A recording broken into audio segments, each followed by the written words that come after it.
Good day. My name is Gabrielle Swan. I'll be presenting on sugar sweetened beverage consumption and adolescent obesity. These are my objectives for this presentation.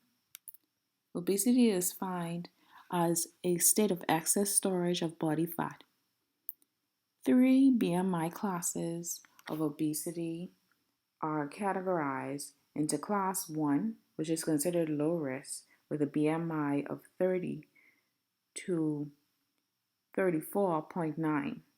Class 2 associated with moderate risk with a BMI of 35 to 39.9, and Class 3 associated with high risk is a BMI greater than 40. According to the CDC, the prevalence of obesity among adolescents ages 12 to 19 was 21.2%.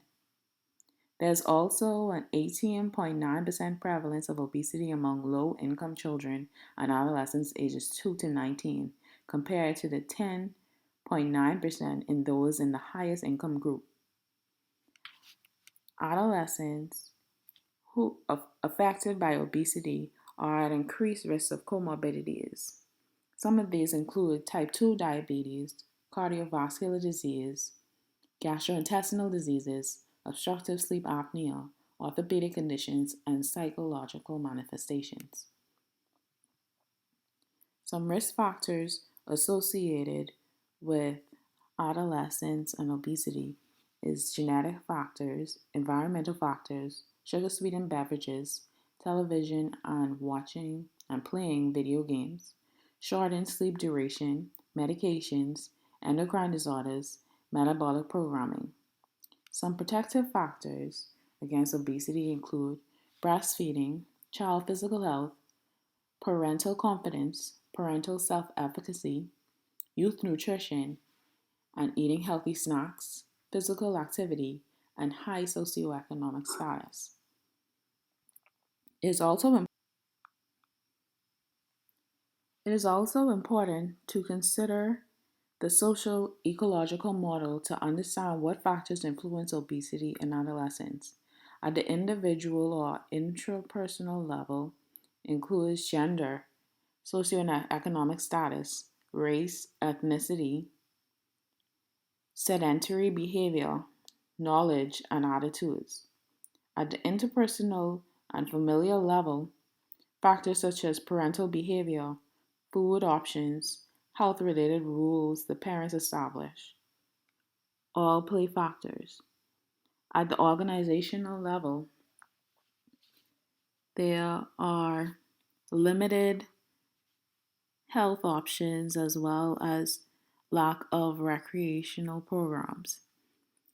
At the community level, there's increased fast food locations. At the governmental level, there's lack of policies created for unhealthy food and low nutrition food. There's lack of food marketing standards. The health behavior that I chose is sugar sweetened beverage consumption. The complications with sugar sweetened beverage consumption are the same as those associated with obesity, however, with the inclusion of cavity and cavity formation and teeth deterioration. Some social determinants of sugar sweetened beverage consumption include gender, parental SSB intake, family socioeconomic status, and community level socioeconomic status.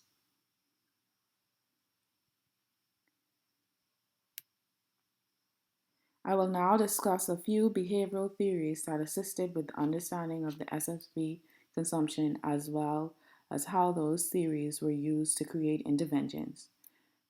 The first model is the value expectancy model that includes the theory of reasoned action and the theory of planned behavior.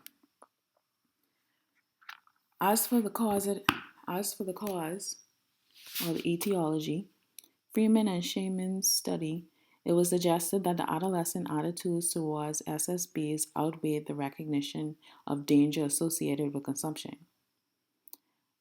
And Ballou et al. Suggested that the SSB consumption is linked to the construct of subjective norms of perceiving the school environment as unfavorable to SSB abstinence. An intervention using this model used the TRA to create an intervention to combat obesity in adolescents by changing attitudes towards health behaviors, such as using education via TV and advertisement PSAs. The next model is the health belief model that uses fair appeal and perceived threat. Etiology: Adams et al. Study used fair appeal by way of visual representation of sugar content in SSBs, which then showed a decrease in consumption. In Bogart et al. Study, it was the parents' perceived susceptibility that the youth drank fewer SSBs. As for the intervention, in Bleakley et al. Study, fair appeal PSAs had the same result in reduction of SSB consumption as other emotional appeals, such as nutrients and humor. Once the PSA made a strong argument. Grumman and Brewer's study, they found a reduction in SSB with the use of warning labels, thus affecting perceived severity. In the stages of change model, as for etiology, in Huffman and West study, the individual's consciousness brings about the decisional balance construct in the contemplation stage, thus producing a negative outcome. In Buchanan and Coulson study, they found that in the pre-action stage, particularly in males, they need more confidence to increase their ability to make healthier choices. Thus, the intervention for the stage of change model in the study, they provided tailored interventions based on the individual stages. However, they did not account for infrastructural barriers that would cause a variance in their results. In the social cognitive theory, etiology, in Su et al. Study, strongest predictor in this study was found to be social support from peers and friends for SSB consumption. Whereas in the next study, they found that self-regulation is the strongest construct on adoption of preventative behaviors.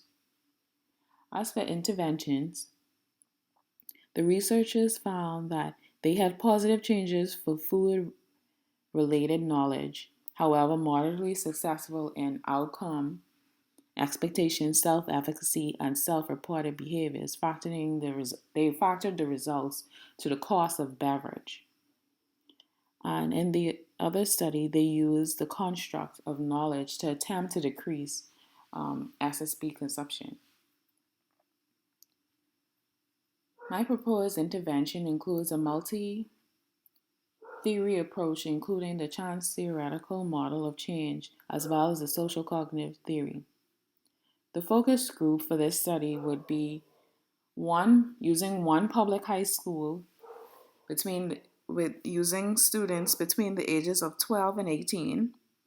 The first stage, which would be approximately a span of 2 weeks to 1 month, would be used to increase their knowledge. You would use strategies to target persons in the pre-contemplative as well as the contemplative stages, using posters as well as class assignments to encourage their learning and to enhance their learning about SSBs. Stage 2 would be to increase self-efficacy, which would approximately take about 6 months. I would have a group of school leaders document their journey of reduced SSB consumption and encourage students to get the whole family involved to increase their social support. Stage 3 would involve motivating individuals using outcome expectations to allow students to keep a weekly goal tracker. Some potential ethical concerns associated with this intervention would be peer pressure.